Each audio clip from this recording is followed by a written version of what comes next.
Здравейте хора, аз съм BG Gamer и правя това клипче да кажа, че се мести в нов профил. Надявам се, че виждате тия надписи, които са на екрана. Аз не ги виждам, но ще ги добавя с програмата, която аз снимам с нея. Ще направя туториал как се снима и как се обработва най-вероятно в този профил. Надявам се, че ще бъдат полезни тези клипчета. Нещо като как се прави нещо, което такива клипове съм гледал. Да, правя това клипче доста кратко, за да кажа, че се местя в профил на име NoBotBG. Ако искате да видите, няма да цъкнете на този линк, който пише мести се в друг профил.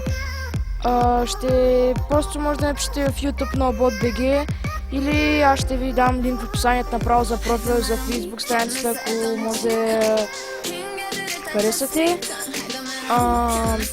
И да, правя това клипче да кажа, че хората, които са се сабскрайбнали за мен или са ми лайкали клиповете и такива и са споделяли или са коментирали, ще дойдат в новия ми профил и да порасна малко, тъй като в момента мисля, че имам 3 сабскрайбъра. Си направих профила при няколко...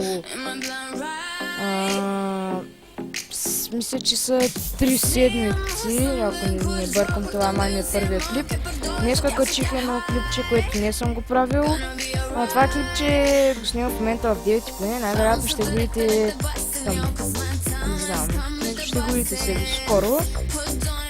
И да, надявам се хората, които сега са напоследвали, пак да напоследват в новия ми профил. Ако направите това, аз ще съм много благодарен и утре чакайте клипче на Майнкрафт, което ще е оцеляване. В друг ден ще има епизод на CSGO с един мой приятел. И да, на Майнкрафт може да не играе, само може да имам понякога гости. Като един мисля, че се пише MR или PSU, нещо едно от двете.